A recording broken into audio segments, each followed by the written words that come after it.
Hi everyone, this is Jasmine from the Book Arts program at the J. Willard Marriott Library, University of Utah. I'm going to show you all how to make a pamphlet stitch today, and it does require some sewing, so hopefully you have a needle and some sewing thread around. It's a very basic sewing pattern, so even younger kids can do it if they have adult supervision, but we usually teach this book form to 4th grade and above. And I'm going to show you first what the tools and materials you're going to need. You're going to need a stack of paper, and usually 5 pages is good, and we're using 3 inches by 6 inches for our example, and we actually make prepared classroom kits for teachers that have taken free educator workshops with us. And if you do request a prepared classroom kit for all of the students in your classroom, this is the size you'll receive. But you don't have to stick to this size. You can use any size of paper, but the pages do have to all be the same size. So for 4 to 5 pages, you could even go up to 6 if you would like. So that needs to be, this is going to be the paper that goes inside of the book. And then you're going to need a cover, which has to be the same size. So make sure the cover is the same size.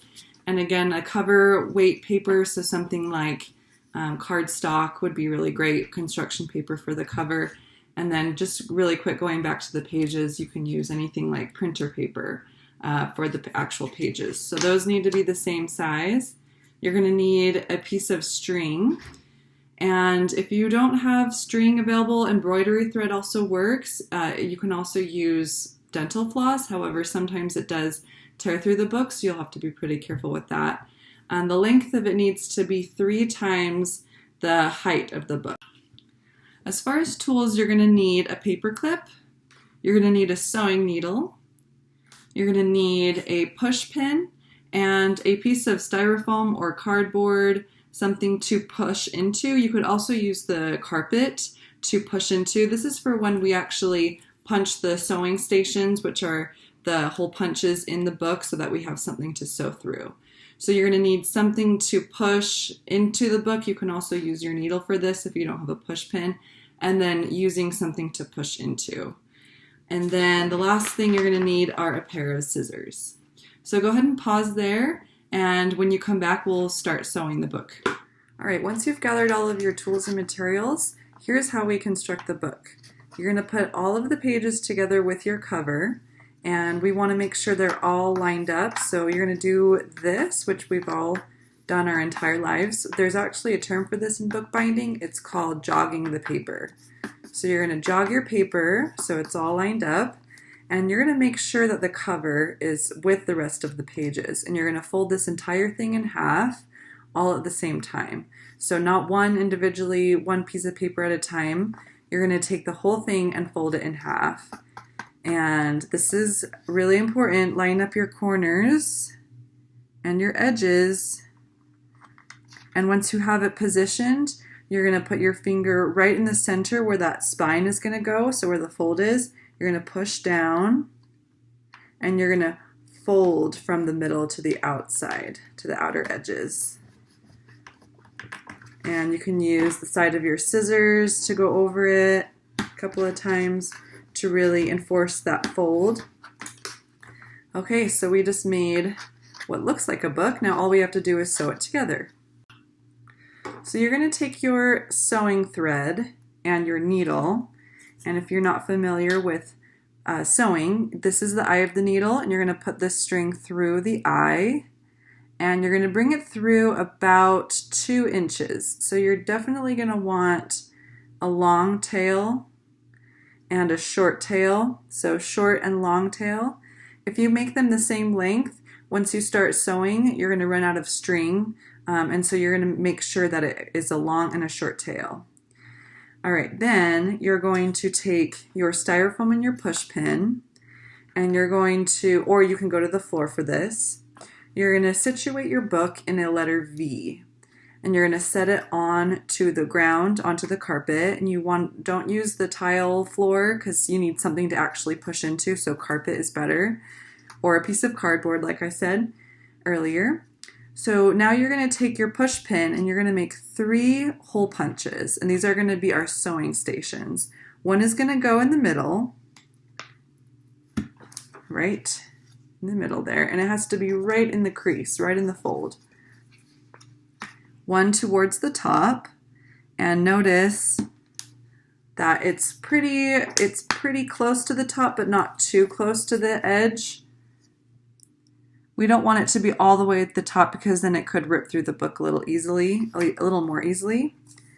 And then you're going to go all the way to the bottom and make another hole punch, close to the edge, but not too close. All right, so there I have my 3 sewing stations, one in the middle, one at the top, and one at the bottom. Okay, now you're going to put your paper clip on the book, and it doesn't matter which side. This is to hold all the pieces together. And you're going to take your needle, and this is a pretty good, pretty important tip.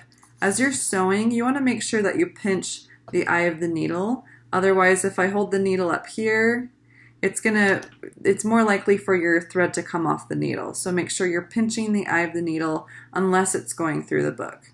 So we're going to start in the middle here. And we're all very familiar with what this is called. We know this is called the spine of the book, but a lot of us don't know what this is. This is actually called the gutter. And the way I like to remember it is that the spine is on your back, so your spines are on your back, and then your gut is on your front. So this is the gutter and the spine. We're going to start in the gutter, and we're going to go in the center sewing station, and we're going to send our needle all the way through till we come out on the spine. I'm going to pinch the eye of my needle, and then I'm going to pull until I have a little tail on the inside, and you can tuck this tail underneath the paper clip so that it doesn't come undone as easily. So now we're on the spine. We're going to go from the spine to the top sewing station. Send your needle through, and the paper clip is doing 2 different jobs. It's holding that string there, but it's also holding all the pages together. So you're going to go through the top, and then you're going to skip the middle sewing station. You're going to go all the way to the bottom, and you're going to send your needle through until you come to the back, pinching the eye of the needle again. And you want to pull just enough so that everything is tight enough, so taut, but not so hard that it all comes undone. And then now we're on the spine of the book at the bottom. The last place we're going to go is in the center. So go through that center sewing station, come back through the gutter, and then the 2 ends of your string should be in the same place. So we should just be back where we began. Now you can take your paper clip off. You can also take your string off, your thread. And then I like to tuck one of the ends underneath this longer thread here that goes all the way up and down the gutter. And then you're going to tie this in a double knot. So 2 knots. It can be a square knot or it can just be 2 knots.